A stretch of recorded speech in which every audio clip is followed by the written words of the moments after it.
May I say, Hmm. I want you to ask other general question first. Like, be honest, I have never uh got any job in DevOps. So apart from training, I did some interviews, but unfortunately, I didn't get any job yet. So I don't really know the environment about the DevOps roles. For example, you or people usually talk about client and a vendor, like client interview and a vendor interview.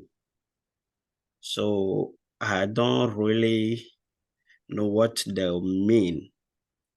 Or are they talking about contract and a full-time role differently? Like it's a concept or it's something I don't know. So if you can give me a little bit explanation on it. I know you have a contract role. I know you have a full-time role. So in which time they talk about client interview and a vendor interview? That's my question. Yes.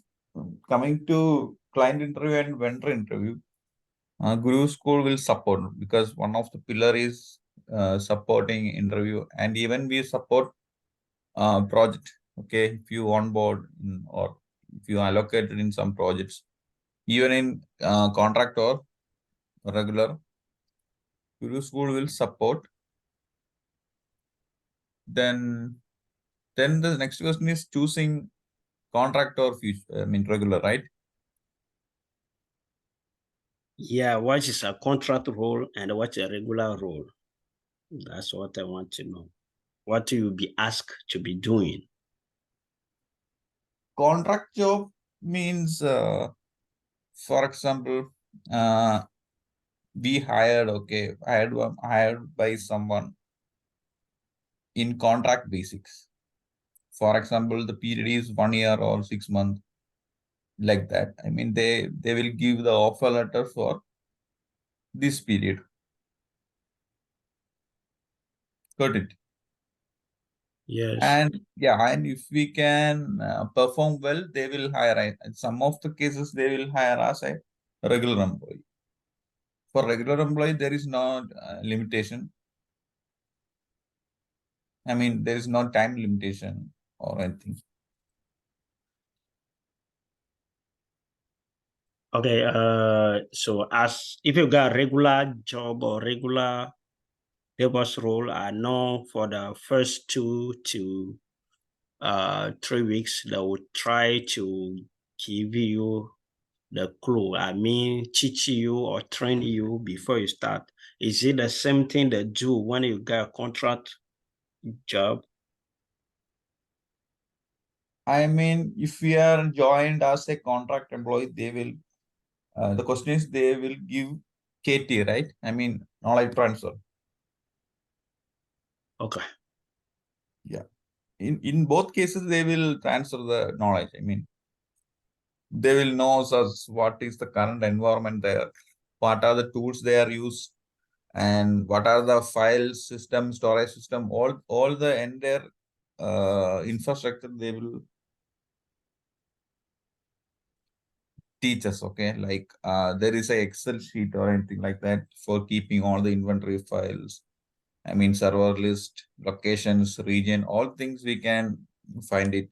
And some big companies, they have, uh, you know, conference pages, okay, regarding what are things we are going to follow when there is a issue or anything. There is a conference page. So as a new employee there, we can follow up the conference page as well to figure it out the issue fastly.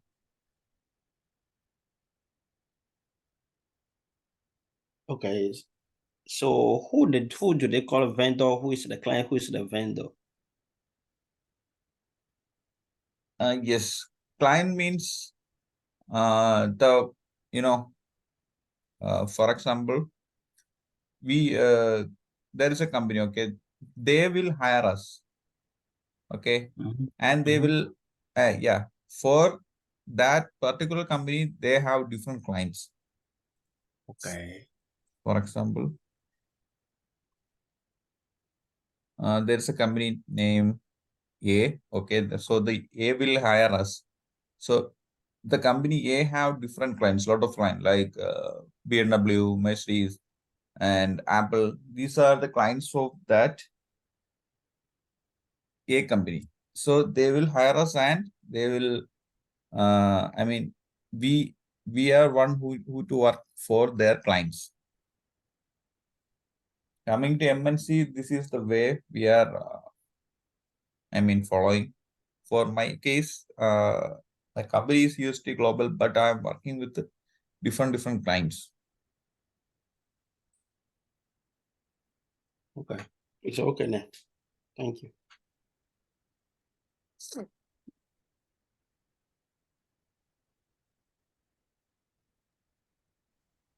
So during just a basic interview kind of a questions like uh, what are the major hurdles that we face, these kind of questions, so how to uh,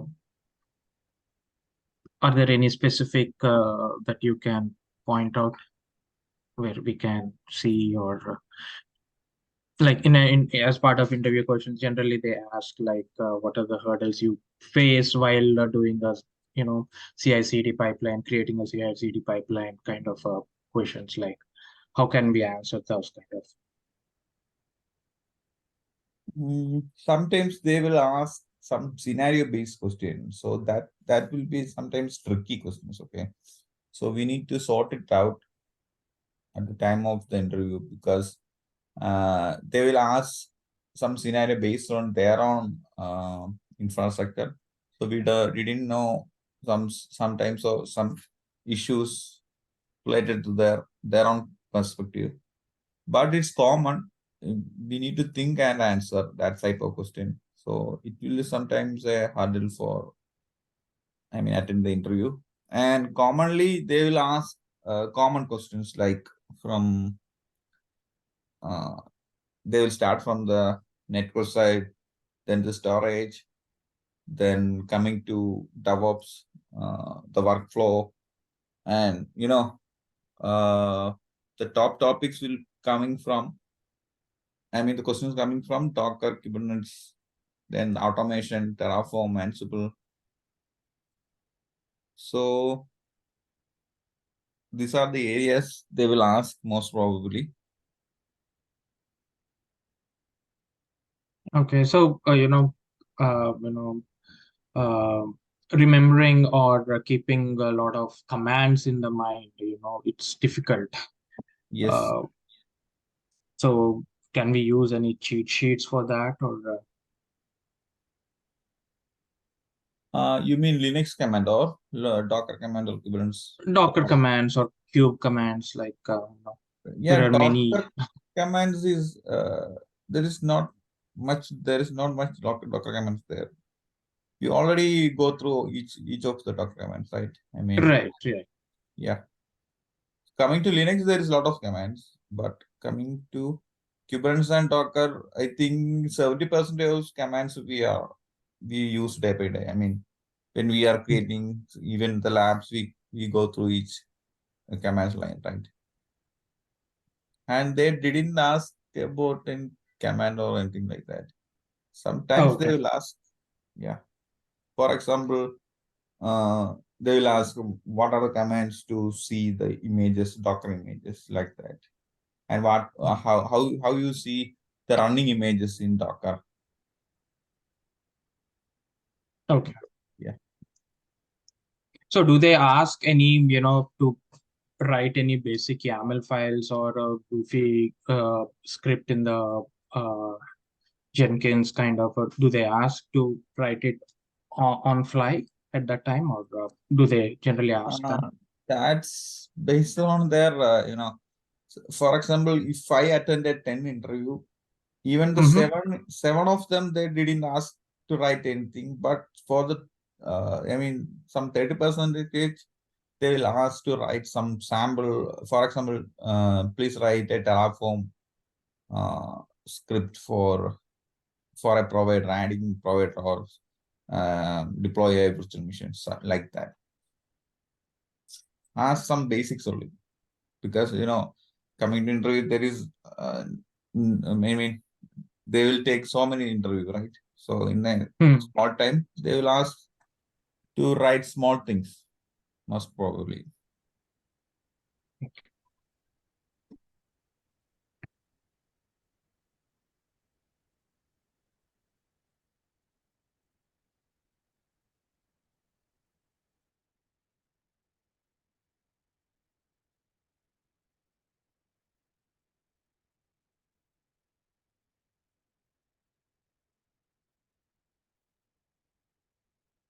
So as a DevOps engineer, as a regular job, DevOps engineer, do we, put our deep hands on, each of the technology like Kubernetes? Do we need to take care, or it depends on the company to company, because in my company, Kubernetes, they have a specific security role only particularly for Kubernetes. So in some companies they might have all the roles together, like everything needs to be done by a one person. So it depends on company to company, or the jobs will be segregated around for each technology wise. First of all, that's it's based on the company. Then the second thing is, for example, if there is a lead DevOps engineer, okay, we joined a company as a junior DevOps engineer or a DevOps engineer, but there is one senior guy there, and that guy will be the administrator, okay, to accessing clusters, all the things. So they have much privilege than us, okay. So coming to Kubernetes, there is a role access, RABC, okay, role-based access control. So they will give the small privilege to access, or just accessing the cluster, or coming days they will give more privilege. Okay, initially when you join, they start with the basic as a regular, yes. user. These are things as per the company. For my case, I got all access as a MIL2. So I have most of access to accessing to reading ports, YAML, then deleting ports, creating ports, and creating different clusters, all privilege I have. There is no limitation. And in top of us, there is another guy who manage all the things. Okay. Okay. Okay. Thanks. And when we work with the production, we need to, someone there, okay, to proceed everything. So we need to ask to the person, and they will give the okay symbol, then we can proceed our things. Coming to production, if we are accidentally delete anything, that will happen our application, right? So that there is some trigger there, okay. So that's a procedure. Okay.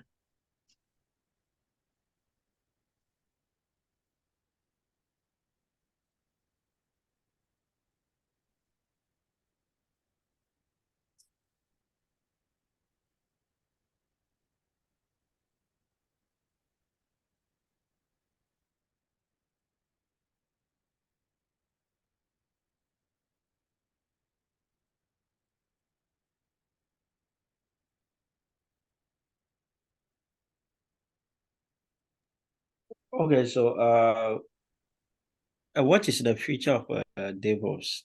Please, do you know anything on it?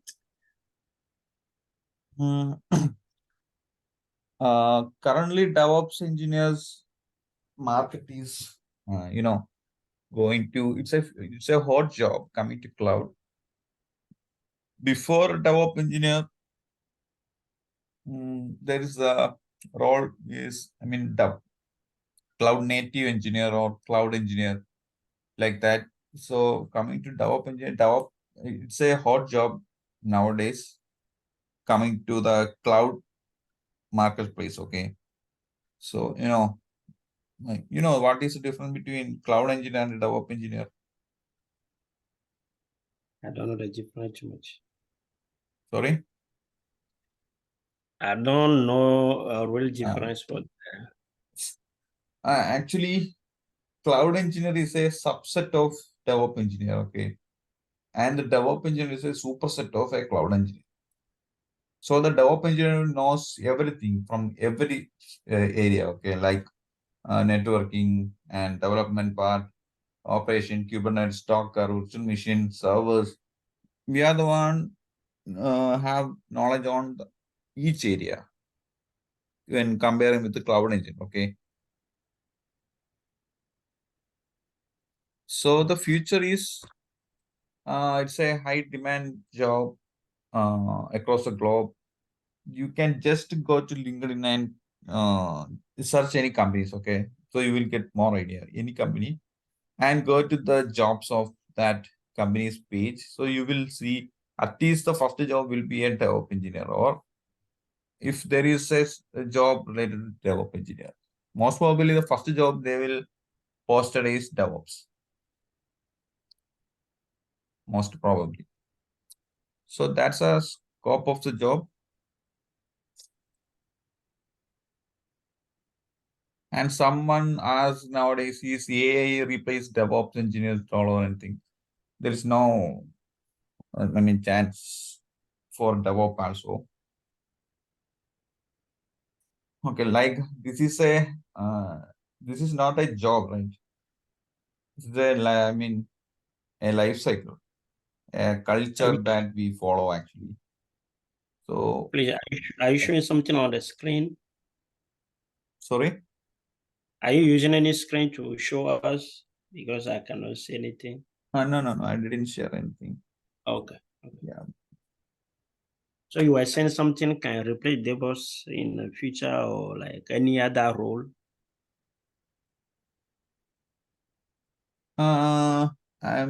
Coming to some, some hot job in the market is cloud engineer, DevOps engineer, data engineer, artificial intelligence, because nowadays we are most concentrated on the artificial, right? The chat GPT, generative AI. So these are the hot topics. Then coming to machine learning, the artificial intelligence and machine learning collaboration of these tools is some, hot job in the market. But yeah, DevOps have their own privilege actually.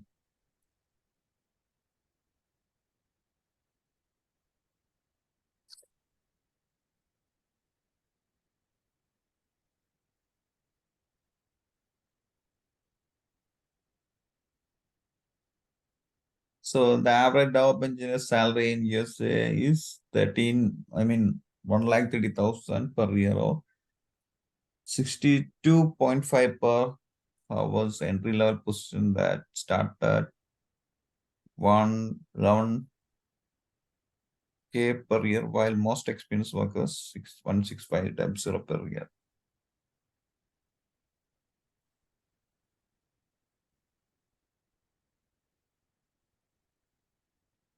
See,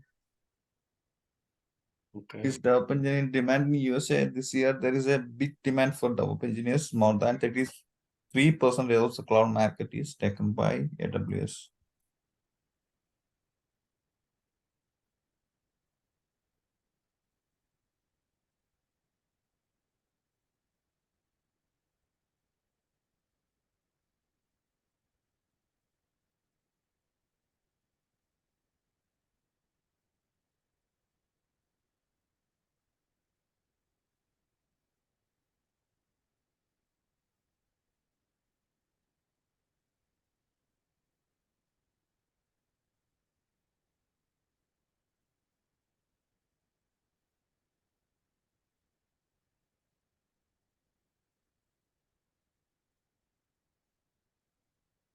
It's DevOps market size is anticipated to grow at a CAGR of 19% over the forecast period, from an estimate USD 10 billion in 2013 to 25 billion in 2018. Agile software development and learn programming are the early foundation of many DevOps techniques for speeding up the software development and the deployment.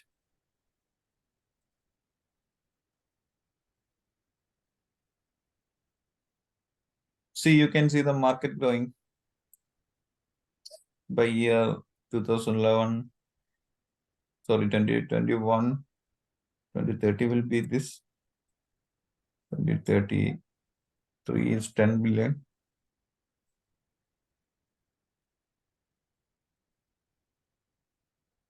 Okay. Yeah. Sir, I have one question. Yeah. Are there any internship or apprenticeship program in the Your DevOps voice field? is not clear actually. Now it's okay, sir? Mm. No. No? One second.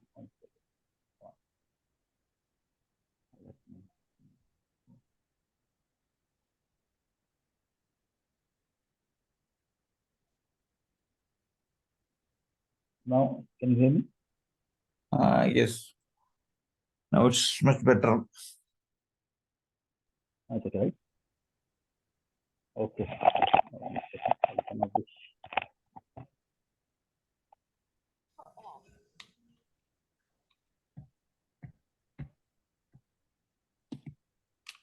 The question is, are there any internship or apprenticeship program in the DevOps field that I should consider for applying for? Okay. That's a good question. Yeah, there is some internship. That's all based on the company actually. Okay. The options are there. But before joining the company, like, is there any internship?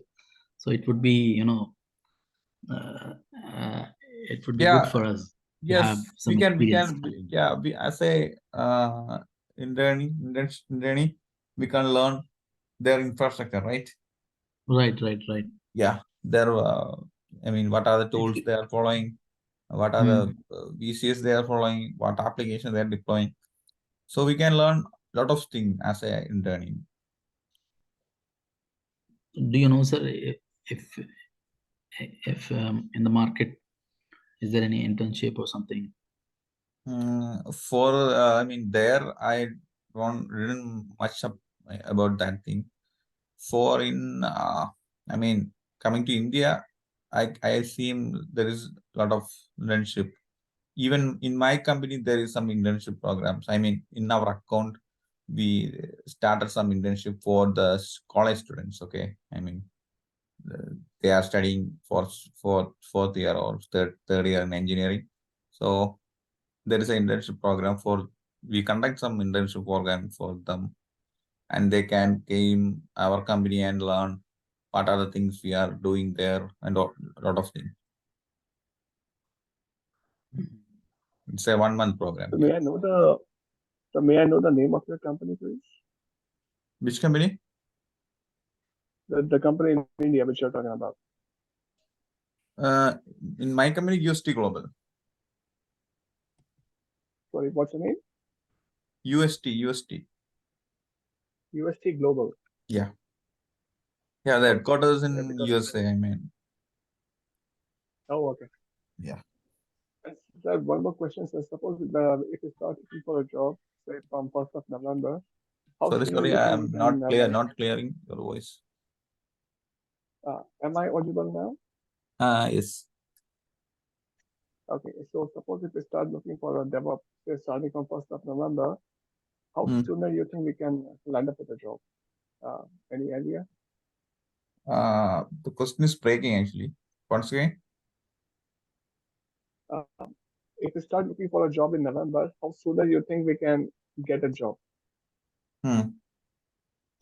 That depends on everybody capacity, I think.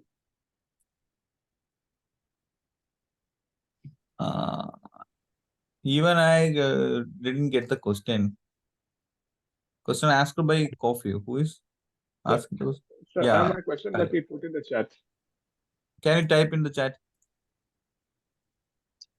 I think he's saying, suppose that we start looking for a job in November, how soon you think we can land a job? That's why I was saying maybe that depends on everybody capacity. Because where I did my training, someone got a job, and me, I didn't get mine till now. I know sometimes I stopped. So Yes. I mean the period, right? So yeah, coming. For example, some seasons there. Okay, some spring or winter, they will hire more employees. After recession, they will hire some bulk hire there. Even my company, I mean, previous week or November, October, I think August, there is a bulk hire there. So that's all as per the companies, okay, requirements. For example, if MNCs are hiring people, right? I mean, for example, if we are choosing a MNC, okay, Tata Consultancy. So there is a lot of project, right? So they will hire people and hiring new people and keep them in pipeline. So if any employees, any allocated working employees is resign the company, they will take another employee from the pipeline and put it in the project, right? So coming to MNCs, they will hiring and keep employees in pipeline. And start a company, they will hire quickly. And some small size company, as per the requirement, they will hire.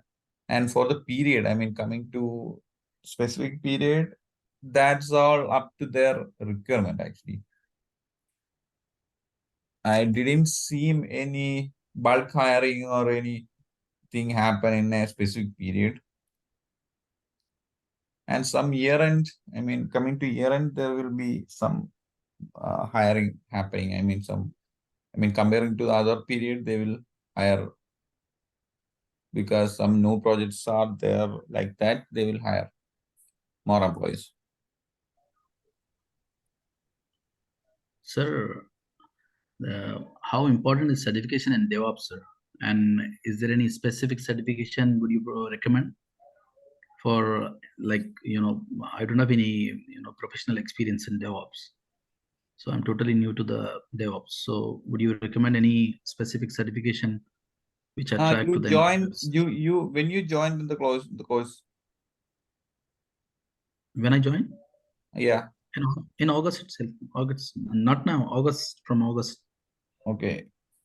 From start you are here, right? Yeah, from starting I'm here. Actually, I missed, I think, 2 classes something. Okay. Yesterday's class and before that. I just missed only 2 classes. Okay. So what are the things you learned from here? Can you explain briefly? The points.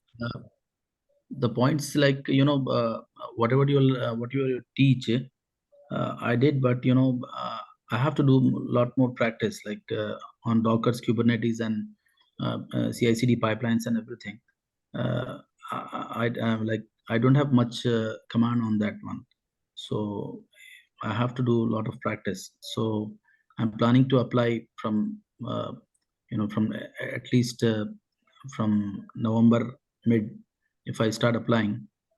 So I don't know, but I regarding certification, I have to prepare for certification if it is necessary to crack an interview. Certification is it's a plus actually. Okay, for example, there is a you and one of the other guy attended the interview, okay, and you both are performed well, but you have certification, but that case doesn't have certification. But so in that case, you have a plus, right? Some weightage. Right. So they will consider you, when comparing these two, that's a plus there. If you have the certification. And coming to certification, First, we need to take a certification from any cloud provider. In our case, we can take one from AWS. AWS. Right. The AWS have different certifications. We didn't go for the foundation level because we learned so many things, so we didn't take that one. And there is another one related to administration. I mean, some prerequisite there. We couldn't directly take the advanced or expert level certification. Right. I think in AWS also, in coming to Azure, we need to take a prerequisite certification before taking a DevOps certification. So that will be cloud administration certification. Then we can take the DevOps certification from each provider, even AWS and Okay. using a, you can see my screen, right? Yeah, I can see.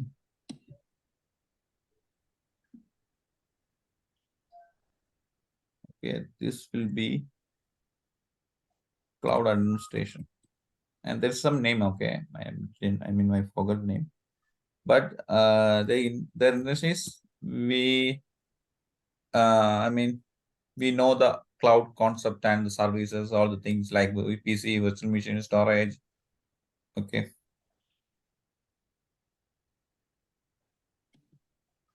Cloud administrator. Then we can, this is a prerequisite, okay, to take DevOps. Okay. AWS DevOps. And this is entirely for the cloud provider certification. Then coming to Docker, there is another certification there for Docker.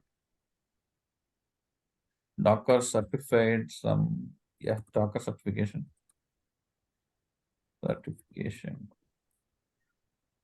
Then Kubernetes. There is another certification from Kubernetes, that is CKA, Certified Kubernetes Administrator. There's another, there's certificate Kubernetes Developer Security, but we are the one who manage and administer Kubernetes clusters as a DevOps engineer. So this will be the +1 for us. Can take anyone, okay, from Docker or Kubernetes. Kubernetes will be the hot topic. I mean, we are, because if the container exceed, then we are going with Kubernetes, right? So I mean, exceed means there is n number of containers, we are going with the Kubernetes to manage these containers. Some small scenario, there is less container, like 20 containers or below 20. Then they are not going to Kubernetes, they will manage. So this is the one, I mean, Kubernetes certification is the best one for a DevOps engineer.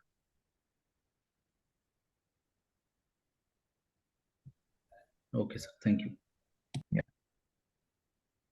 Even coming to Terraform, there is another certification. Okay, I mean, coming automation there, certification there. Yesterday, I think I posted one pick in the group, right?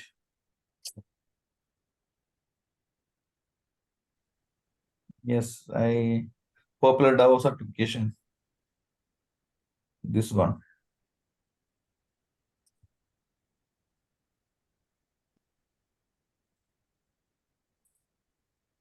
And before attending interview, learn the concept. I mean, we need to have how to explain the high level view of each tools and components. I mean, Kubernetes, Docker, and other topics like CI/CD, observabilities, and each part of the tools. I mean, coming to DevOps.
Yeah, any other?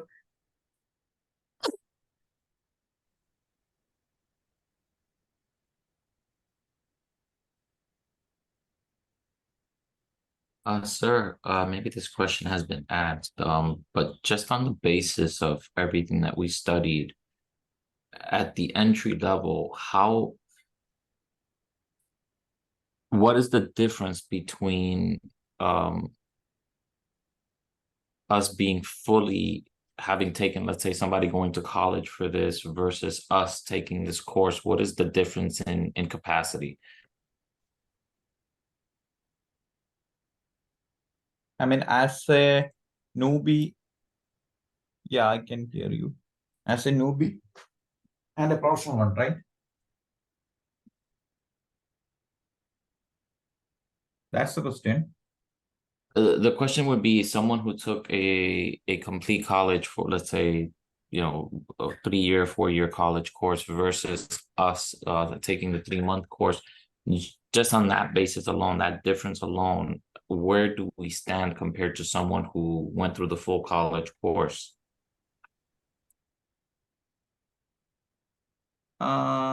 Yes, I mean,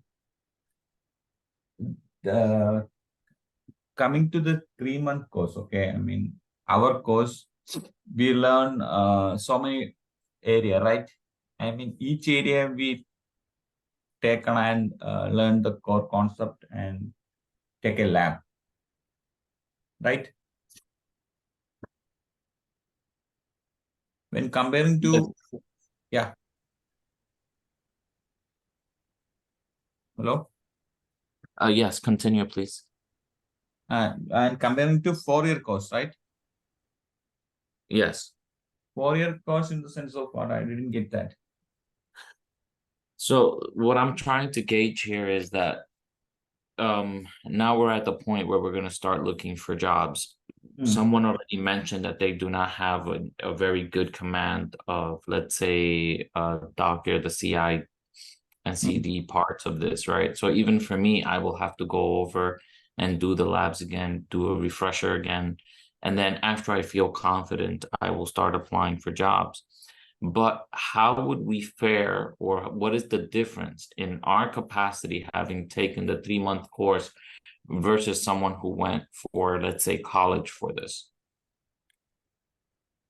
I mean, that's all related to our experience. I mean, how we deep into the each section. I mean, to set up all the things, to learn the commands fastly. And, you know, for example, there is some previous lab, okay? So I know we couldn't directly go through the lab. We need to watch the videos or previous videos or getting some reference, right? For example, as CACD, complete a CACD. There is a lot of step, right? Yes. Yeah. So the thing is experience. We need to experience a lot. I mean, creating different labs. Okay. I go through, I mean, in our section, I started with the symbol lab. So there is symbol lab just to create a small pipeline. Then I elaborate the pipeline. Coming series, I elaborate more. I mean, integrating more tools. You can see the stages in different pipelines. We already created different pipelines, and you just see the stages coming to declarative pipeline. And before that, we have created small pipeline. I mean, freestyle pipeline there. So, for your question, we need to learn. I mean, self-learn more and you know, engage with the Kubernetes commands, the Docker commands, Linux commands. Okay. So Okay. gradually we are learn the each things.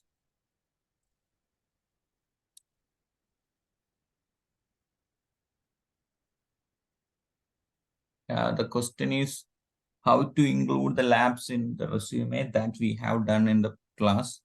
Like we have 3-4 projects in the resume, and how to decide the order which lab can include in which project. That, I mean,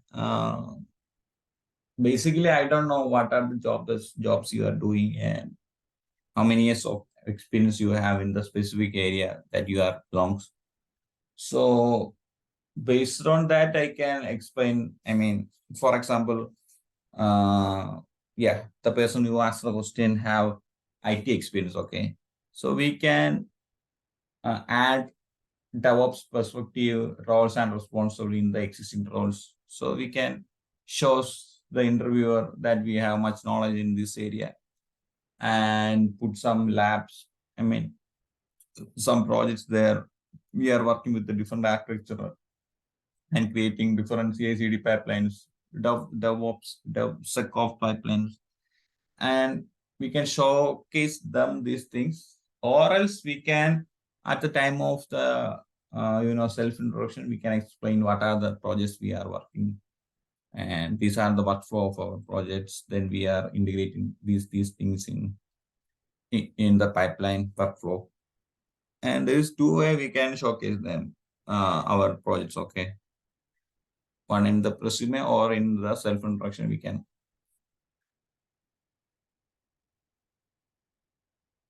If it in the resume, then it will be more plus. Okay, I mean, it will show in the resume if in the resume. So we need to choose any big size project. I mean, in our project, in our course, we created some big size. I mean, big. There is a lot of stages, right? I mean, 10 stages or 11 stages project there. So we can showcase that thing. I mean, DevSecOps pipelines there. Okay, is it good to put the lab on the resume or the tools that we use? Like, suppose that the tools, we can mention Jenkins, Ansible, and SonarQube and so on. So is it better to put the tools or put the lab? I want to know because I want to build also my resume. That's why. We need to showcase, I mean, we need to specify the tools that we have worked. For example, there is a section for expertise in tools, and under that, we can put the tools that we are covered. I mean, Jenkins, SonarQube, Docker Hub, Prometheus, Grafana. All tools we can put in the expertise section. Okay, for the tools, as a DevOps engineer, do we need the version control system like GitHub? Because you didn't show us that one. Do we need to know that as a DevOps engineer? If yes, are you going to have a class on it with us? Or we need to learn. I mean, the concept. Okay, SPC concept. Coming to Git source code control management system. Okay, that is SCM. So source code control systems. One is GitHub, then Bitbucket, then coming to specific cloud provider. I mean, in cloud, Azure, there is one repository in Azure DevOps, that is Azure Repos.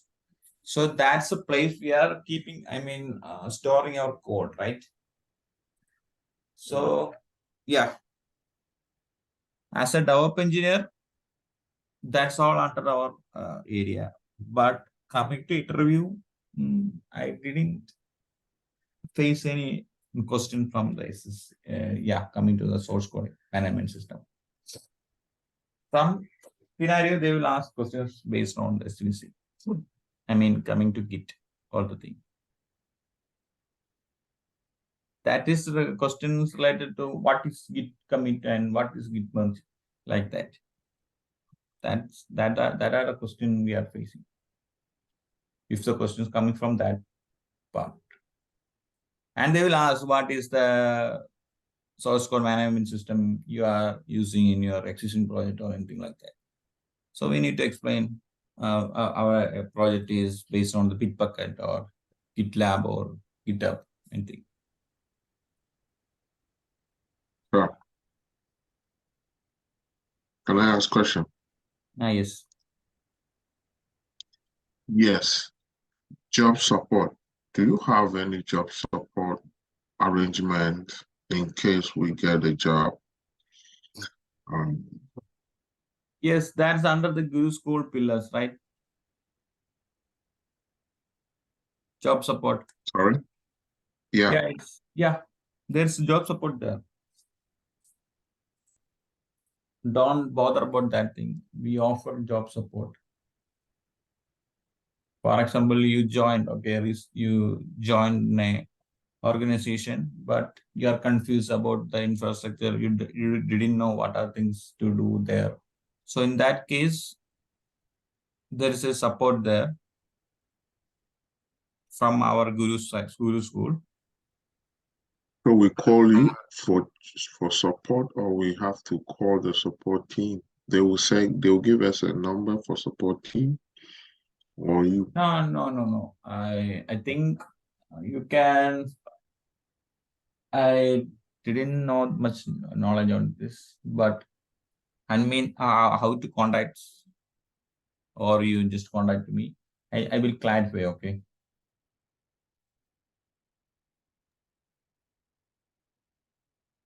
Got it.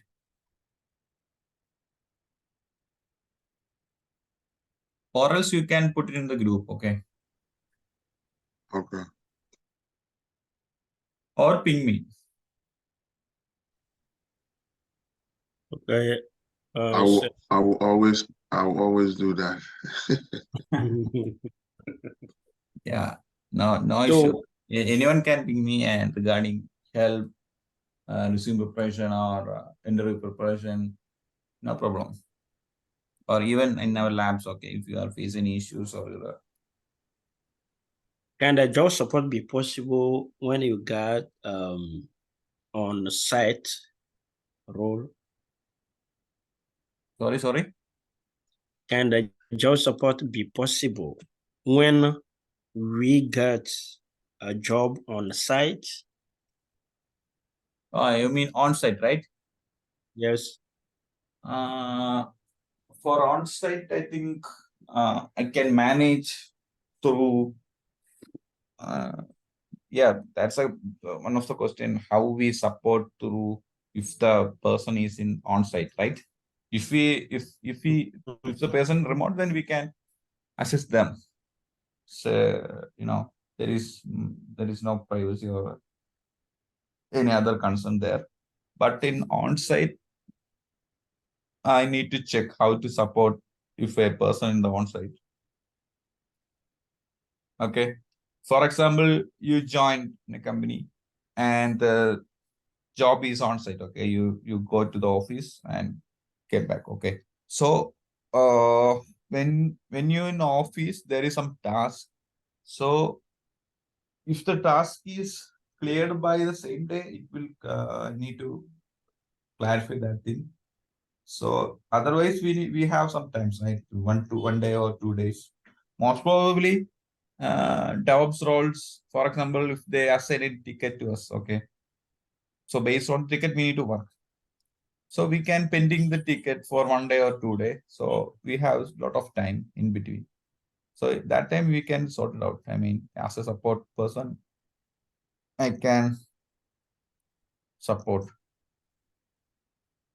Okay, coming to that ticketing, like ticketing tools like Jira. Yeah. Sorry, I don't know anything about it. Is it possible you can show us?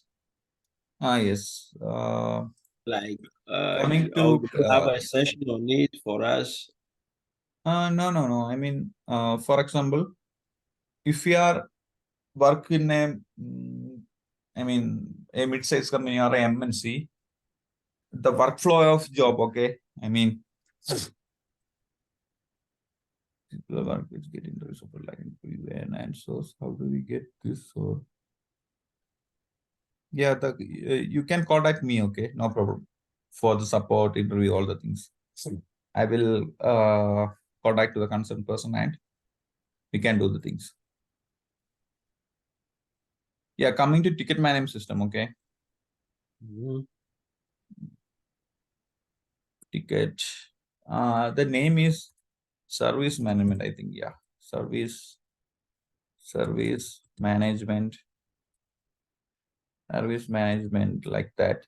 Under service management, different types of ticketing tools there. Okay, the most one is Atlas in Jira, right? Or Jira.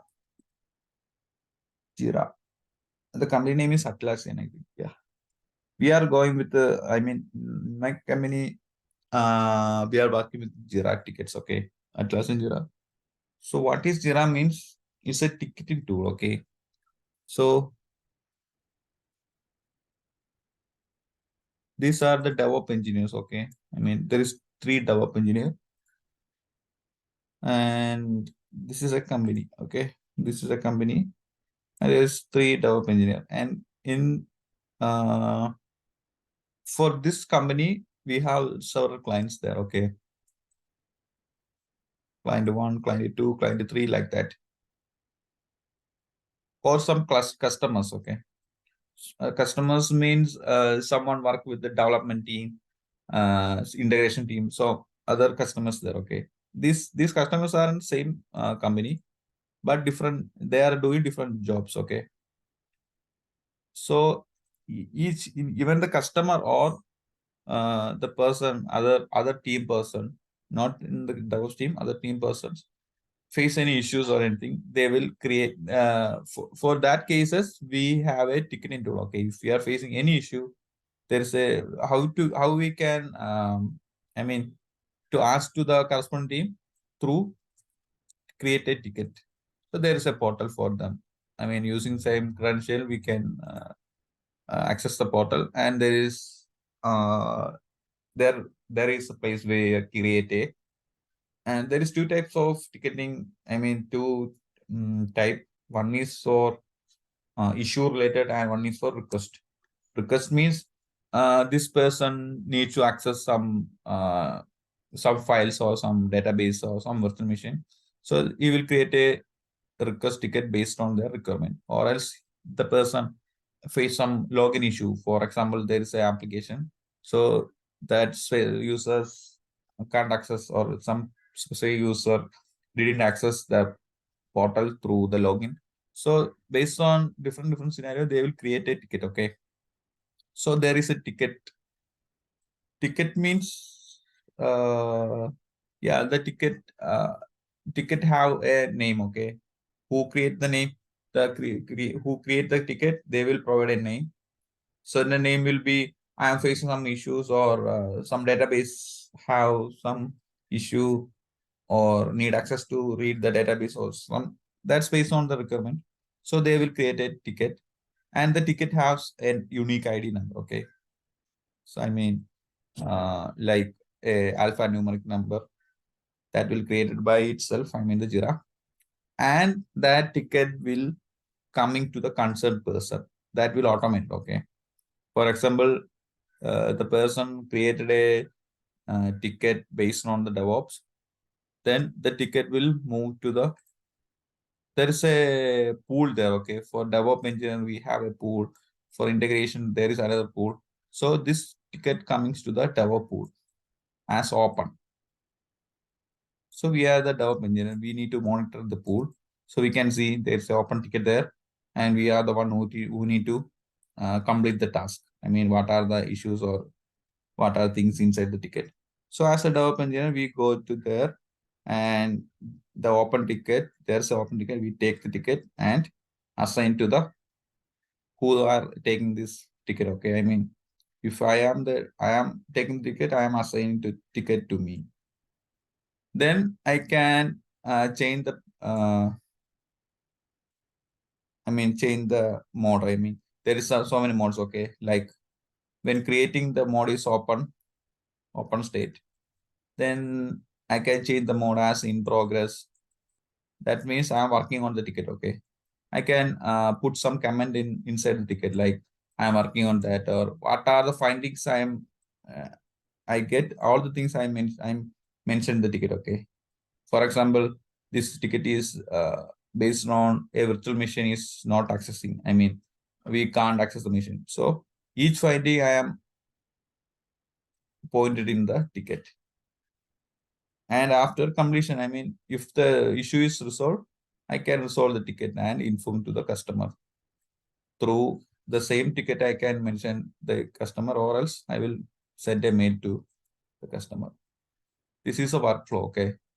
What are the thing? I mean, in my company, what are thing I am doing? All things I am creating a ticket, and that's a record actually.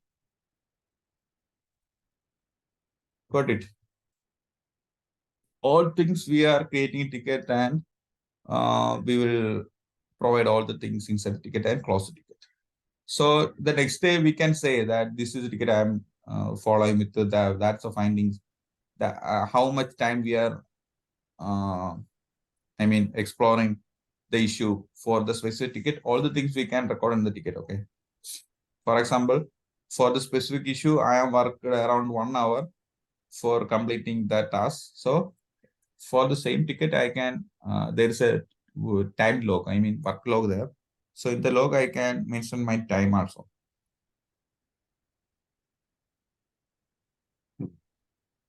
Okay. Jira, according to Jira, is it only for ticket tracking, or Jira does any other job? Jira, not ticket tracking. I mean, in Jira, we can create ticket, can track ticket, we can close ticket, follow up with the ticket. Then Jira have one more thing, Jira Confluence. Confluence means a working, I mean, working document. Okay. Technical document we keep in the Jira Confluence. Yeah. Okay. Today is the last day, or when is the last day for this program? I think Sunday we can sit, right? I mean Friday. Or else if you have any concern or regarding anything, then we can sit on that, no problem. I would prefer that you show us like gifts and this Jira in a detail, as like one session to do both with us. That would be good. It's my suggestion. Okay. For Jira, I mean, if I can, there is some privacy issue, I mean, for my company. So how can I showcase Jira to you? Means I will sort it out. Okay. For Jira.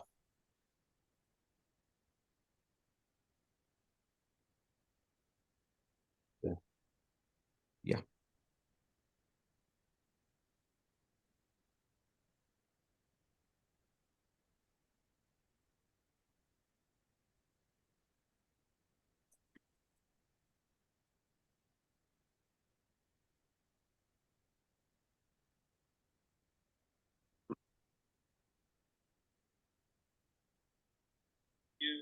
That is why I risked my life to show you everything I found, everything I'm seeing.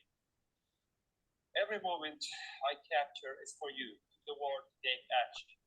And here's how. We can bring life-saving, urgent relief to refugees in Gaza through UNRWA USA. We can bring medical help and distribution of whatever food and water is available. Yeah, for coming ServiceNow, right? ServiceNow is another ticketing tool. Same as Jira. And for some clients in my company, there is sort of clients. Okay, so some clients we are working with ServiceNow as well, and some other ticketing tool like Silva, ServiceNow, Silva, then Jira. These are the I mean common ticketing tools nowadays. And what the talk about Slack is it for communication? I don't know anything on it. Especially people use Sorry. Slack. Slack I don't is for yeah, that's for communication, right? I mean, like collaboration of team. We are creating Slack. For my case, there is no Slack or anything. We are going with the Teams. Okay. yeah, Teams. Okay. Yeah.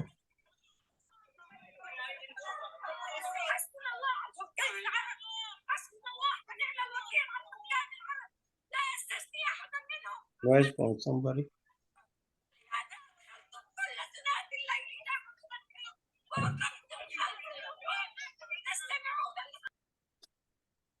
So we have this WhatsApp group going to be intact for some time, right? Yes. Okay.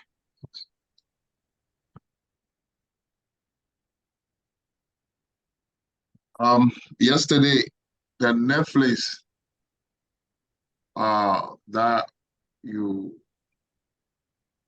were running on CI/CD on the server. Is there any way we can run it on the VM on premise without using server, so that like could be there without using servers, but you do it locally? It can work. Sorry, I didn't get you. I mean, for the Netflix, I run it locally, right? In a virtual machine. Yeah. Yeah, in that virtual machine, I created a Docker. So I run it in Docker. Okay. Once again, you can. I didn't get the question fully. No, I'm just being curious. Like, I don't know whether it will work. You run it on server in AWS, EC2, but can I run it without using EC2 like VM on my on-premise? I guess you can. No problem. You just install the Docker and keep the file. I mean, clone the file in your directory. Then you can build the Docker file. Okay. So you will get the image. So you can run using Docker run. Then you will get the container. And then everything can run, like if the image can display as I was yesterday watching the video. Yes. Okay. Thank you. I will try. Yeah. Thanks.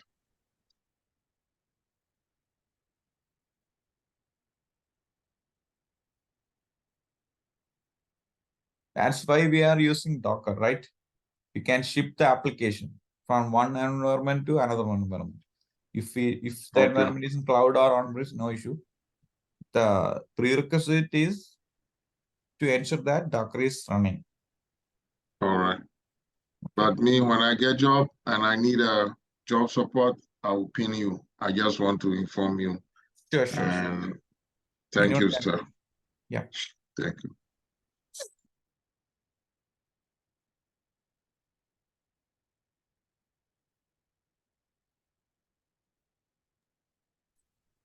Hello, sir. Can you hear me? Yes. Yeah.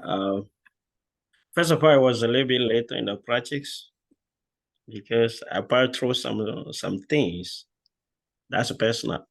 So I want to ask a question on the Kubernetes, not a deep question, but whenever you want to deploy an application on the Kubernetes, do we need to, I mean, how many files do we need? Because what I learned before is this, like we need a secret file where we can deploy sensitive data, a service file, and a manifest file, I mean deployment file, and a config map file. So those four, I mean, like I want to know, can you tell me something on it? Do we need those files before we deploy something on the Kubernetes? I know YAML file, I know we need service, but what about secret file and the config map? Somebody told me that, that's why I'm asking. Yes. Secret files we are using for keeping secrets, okay? I mean, coming to Kubernetes, we need to secure our secret, right? For example, the secrets may be, we need to deploy a database, okay? So we have the database deployment YAML there, and for service YAML there, okay, for the database. So, and there is, database is most probably the backend, right? So there is a front end for accessing the database. So we need to create another file, deployment file for the front end application. So the front end application needs to, I will explain with the, so you can see my screen, right? Yes. So this is the front end file, okay. This is the user interface and this is the backend. This is considered, this is a database.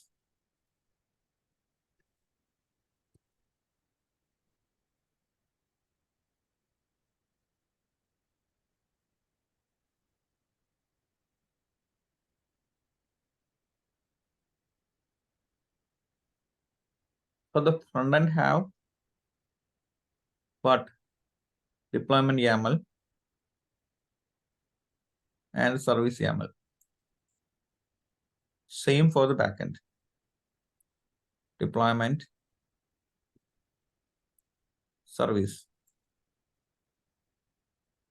And this is for a database, okay? MongoDB, like a MongoDB. So this database have username and password, right? When we're creating a database, the database must have the username and password to access the database. And here we have a front end. Okay, so user hitting this front end and accessing the application. And this front end service must communicate with the backend, that means the database, okay? Consider this is a port 1 and this is port 2. And the question is, this application, okay, this specific application access the database through, using the username and password. So this username password, we keep it as a secret.yaml. Secret.yaml, created secret. And the kind is inside the kind. In this case, the kind is, this is deployment and this is deployment. And for secret, the client is equal to secret. And under the YAML, inside the YAML, under the kind, we need to specify the username and password for accessing this MongoDB database. So that is encrypted with the, SHA, like some encryption there, okay. I think it's ECR 25 or 35, like that. And our password and username is encrypted, okay. When we open the secret, we can't see properly. The actual username and password we couldn't see in the secret.yaml. All things are encrypted. So that will use for accessing the database for the specific application. Got it. That's why we are creating secret. This is one of the case. We keep secrets, password, then APIs, and some other cases we are keeping secret, some SSL certificate IDs or something like that. So as per the requirement, we need to keep that thing as secret. Then how we keep that special thing in create as secret? Create a secret file, and the kind is secrets. So what are the secrets we are putting inside the YAML? All things are encrypted.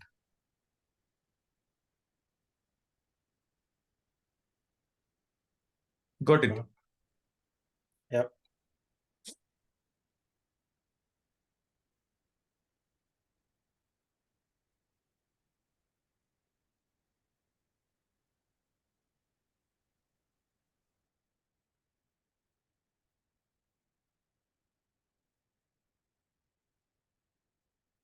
Sir, Yeah. I have a question. Yes. Are we going to get any assigned project for hands-on practice, or we are going to just practice these sessions? This will be fine. I mean, we are, as a DevOps engineer, we are most probably work with the CI/CD pipeline. So I believe there is 2 or 3 or 5 pipeline we already covered. I mean, integrating all the tools, like, for example, we are deploying, we're pushing the images, building image, tagging image, deploy image, pushing image to the Docker Hub. All things we are covered, okay? For example, in some other scenarios, they will push the images to some other repository like Nexus or anything. So that will be the difference. And you can concentrate on this, our previous projects, okay? Okay. Yeah. I mean, like from Guru School, are we going to assign any project like this person did this project on DevOps? Like that, we can get the certification kind, anything like that? That I need to sort it out. Okay, I will inform you regarding, this. Yeah, I think that question is very important, because if you go to interview, they ask about the project you have done, tell us, blah, blah, blah. So we need You that. mean the live project, right? Yeah, live project, or like we can keep that in a resume also. It will be like we have some kind of experience doing some kind of work on DevOps, like this kind of project like that. Yep. That I will ask to the concerned person, okay, if there is any live project or anything like that in Guru School. Yeah, you can, in coming to the resume, you can put the projects that we covered, okay? Because coming to the, if we are coming in the live project, the project may be, the nature of project may be the same. I mean, we are setting up the same things. That's all. Some minimal changes there as per the requirement, but the workflow is same, okay? Okay. For example, you are joining a company, okay? So there is a task to create a pipeline. The requirement is this there is a development team, and their application code or everything is done, and they run their application locally, and everything is success. So we need to create a CI/CD pipeline and ensure that we are cover all the aspects like security checks and analyzing the code. Then after that, we need to push the code to the corresponding or any registry, then deploy to Kubernetes. So what are the way, how we follow up the stages, the requirement. The same thing we are go through, right? Create a, in that's related in the Jenkins, then we can create the Jenkins Groovy script, creating stages, all the things, and do the thing, right? First, we need to learn knowing the application code, the language, all the things. Then we can choose the corresponding workflow and integrating tools.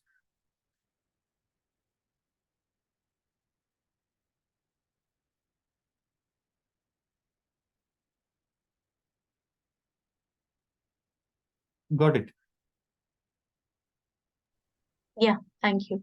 And I think Shri asked some questions in the chat, like 6 pillars of work we can, and how we get that interview support and whom to contact. So we have Yeah, that we already covered, right? I mean, for interview and job support, that's under the Guru School pillar. You can put it in the chat or ping me, no issue. Then I will contact to the concerned person and I will get back to you. And I will support you. I think I am the one who need to support you. Okay. Yeah.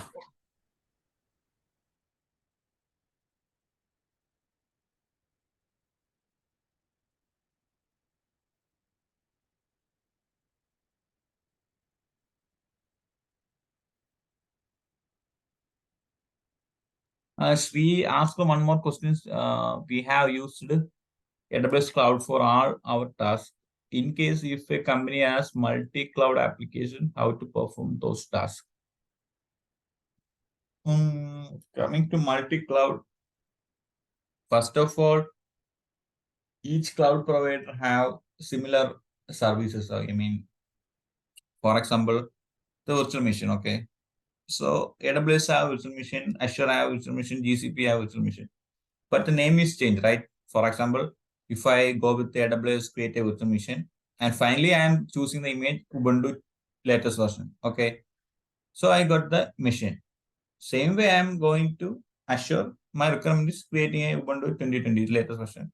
So the final output is same, right?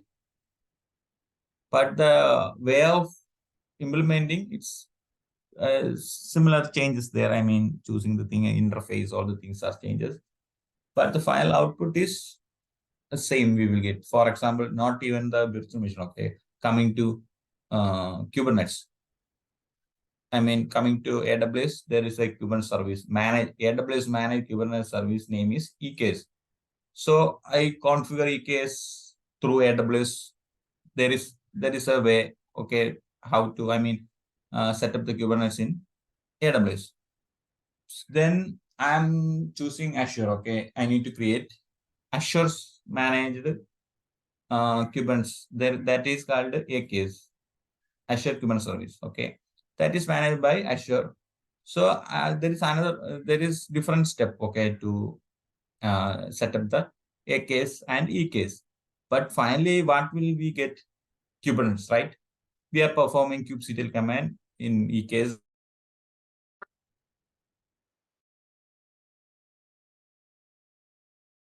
I'm audible, right?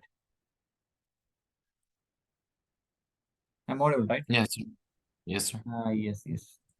So the question is, yeah. So the final output is same, right? If we are choosing any provider. So the question, yeah, in case if company has multiple tier application, how to perform those tasks. So you just know each provider have similar thing. The name is different from each one. That's the thing I learned from different cloud providers. I mean, the common service. Okay, coming to the common service.